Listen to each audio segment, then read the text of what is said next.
Do you know what's scary? Some people will spend their entire life working and still die broke. Not because they are lazy, not because they are unlucky, but because of 3 habits they don't even realize are destroying their future. Ladies and gentlemen, I want you to listen carefully, because what I'm about to share is not theory, it's reality. Think about this. Every day, millions of people wake up early, fight through traffic, work hard all day, come home tired, collapse on the bed, and repeat the same routine the next morning. Years go by like this. Yet when you look at their bank account, when you ask them about savings, when you ask them about investments, the answer is almost always the same: nothing. They worked, but they stayed poor. And the question is, why? Let me tell you a story. A man once told me, if only I had more money, my life would change. But the truth is, even if you gave him more, he would lose it. You know why? Because poor habits will always defeat good luck. That's why lottery winners go broke. That's why people who inherit money end up with nothing. Money without new habits is like water in your hand. It slips away. The first habit that keeps people poor forever is survival spending. Have you noticed how people think? They say, I'll just get through this month, salary comes, and before the weekend's gone. Rent, food, bills, a few small luxuries, maybe a dinner outside, maybe a new phone they don't really need, and back to zero. Month after month, year after year. And then they say, I don't have the chance to grow. But the truth is, they are not planting anything. They are eating the seed. I know this because I lived it. There was a time I stood outside offices, desperate for a job, rejected again and again. When I finally got work, I thought my life would change. But every time I made a little more, I spent a little more, I wasn't building. I wasn't growing. I was running on a treadmill, faster and faster, but still in the same place. Maybe you feel the same way right now. Let me paint you a picture. 2 young men work in the same factory. They earn the same salary. One comes home, tired, watches TV, scrolls on his phone, spends money on small pleasures. The other comes home, tired as well, but he spends 1 hour learning a new skill. He reads books. He saves instead of buying new clothes every month. 10 years later, the first man is still in the same factory. The second man owns his own company. What's the difference? Not luck, not family, not intelligence, just habits. Here's the painful truth. Poor people stay poor because survival thinking never allows growth. When all you think about is, how do I make it through today? You never ask, how do I build for tomorrow? And the world rewards those who build, not those who survive. Look at J.K. Rowling, the author of Harry Potter. She was broke, raising a child alone, living on welfare. 12 publishers rejected her. She had every excuse to quit. She could have said, I'm poor, I have no chance. But instead of eating her seed, she planted it. She kept writing, and that seed became books, then movies, then an empire. She turned words into billions. That is not luck. That is a habit of growth. But here's the dangerous mindset most people carry. I don't have enough, so let me spend what I have to feel good right now. They buy things that look rich instead of investing in what makes them rich. They eat the seed, never planting it. Ladies and gentlemen, if you eat the seed, you will always stay hungry. If you plant the seed, water it, wait, and protect it. One day you will sit under the shade of the tree. Let me give you another story. Oprah Winfrey. She was born into poverty, abused as a child, working in a grocery store at 14.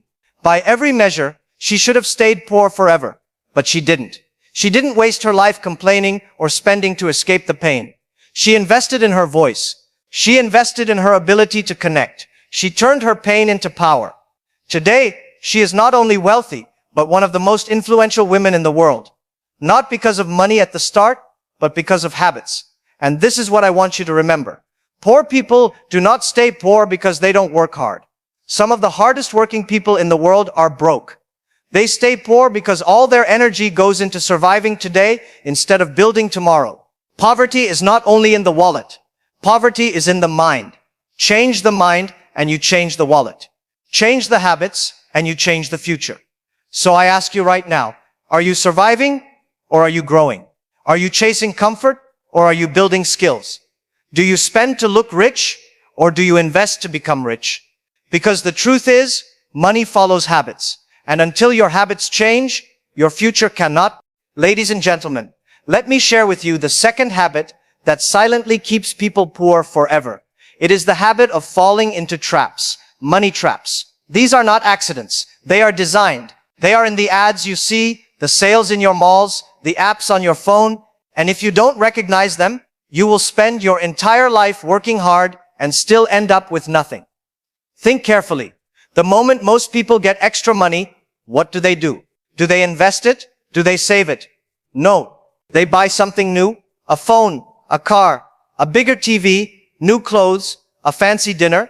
They call it reward. But what they don't realize is this. Poor people want to look rich, while rich people want to stay rich. Warren Buffett still lives in the same house he bought decades ago. Meanwhile, a man earning $500 a month will happily take a loan to buy a $1,000 phone. That is the consumer trap. I once knew a man who worked very hard. The day he got a raise, instead of investing in himself or his family's future, he went to the bank, took a loan, and bought a new car. He drove it proudly, and people admired him. But every month, half his salary went to pay the bank. That car didn't make him free. It made him a prisoner. That car didn't make him rich. It made the bank rich. And this is what happens when you confuse looking rich with being rich. Another trap is fear. Poor people are afraid to take risks. They say, I don't want to start a business. It's too risky. I don't want to invest. I might lose money. And so they put their savings in an account that gives 2% interest, while inflation eats 10%. They think they are saving, but in reality, their money is shrinking. What they don't realize is this. Doing nothing is the biggest risk of all. When Jeff Bezos left his stable Wall Street job to start Amazon in a garage, people laughed. They called him crazy. They said he was throwing away his future. But he understood something most poor people never do. The biggest risk is not failing. The biggest risk is never trying. Today, Amazon is everywhere, and Bezos became one of the richest men in the world. But if he had played safe, he would have stayed comfortable, not wealthy. The third trap is procrastination. Poor people say, one day I will save, one day I will invest, one day I will start a business, but one day never comes. Time slips away, and they don't even notice. Albert Einstein once called compound interest the eighth wonder of the world. The earlier you start, the more it grows. But if you keep waiting for the perfect moment, you lose the only thing you can never get back: time. I made this mistake too. In my younger years, I wasted time waiting for the right chance. I told myself, when I have more money, I will invest. When I have more time, I will learn. That perfect moment never came. The truth is, you don't wait for the perfect time. You start where you are, with what you have, and you grow from there. And let me tell you about one more trap: environment. The people you surround yourself with will decide your future. If your 5 closest friends only gossip, complain, and waste time, guess what? You will gossip, complain, and waste time too. But if your 5 closest friends discuss ideas, investments, growth, and opportunities, you will rise with them. Show me your friends, and I will show you your future.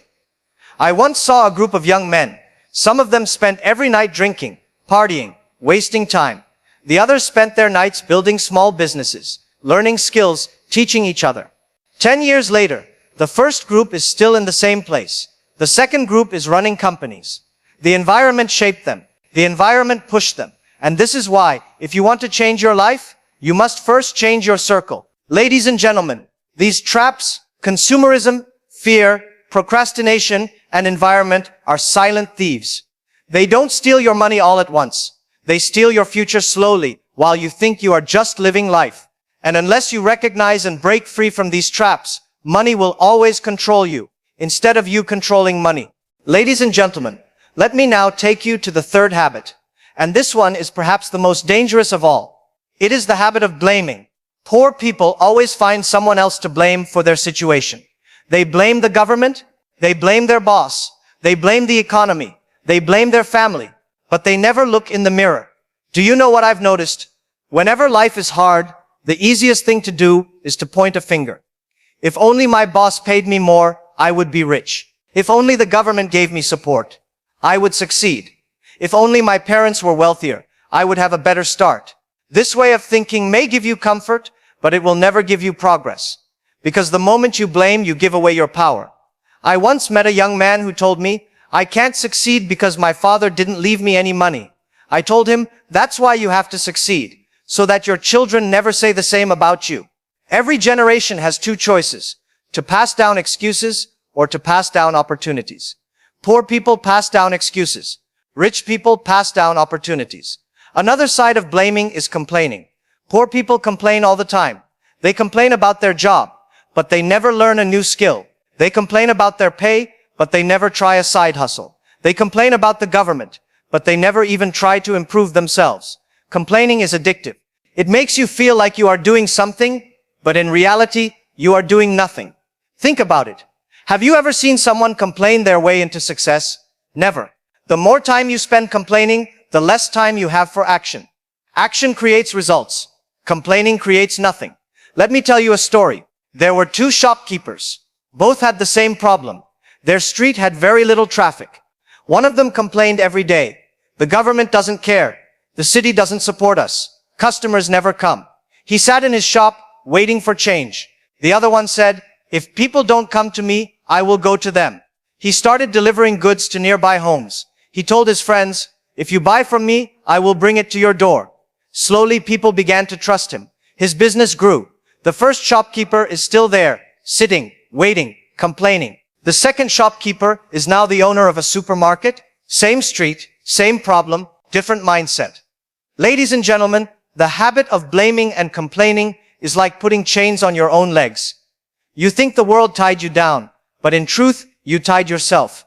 And as long as you live with excuses, you will never break free. Let me tell you something powerful. Your future is not decided by the government, or your boss, or your parents. It is decided by the choices you make today.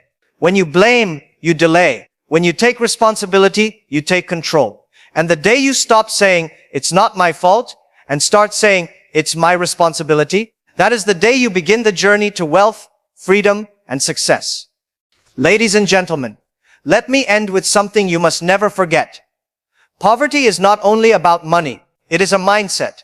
You can give two people the same amount of money, the same opportunities, even the same education, and still one will rise and one will fall. Why? Because one changes his habits and the other keeps repeating them.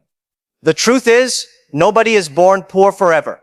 You may be born with nothing, but if you die with nothing, it is because you chose the wrong habits. I know that sounds harsh, but reality is harsh. Life does not reward excuses. Life rewards discipline, courage, and action. So let me ask you, how long will you wait? How long will you keep blaming, keep spending, keep procrastinating? How many years will you lose before you realize time is slipping away? 10 years from now, you will regret two things: the chances you didn't take and the habits you didn't change. I once heard a wise man say, chains of habit are too light to be felt until they are too heavy to be broken. When you are young, wasting 1 hour seems like nothing. Spending a little more than you earn seems normal. Complaining feels harmless.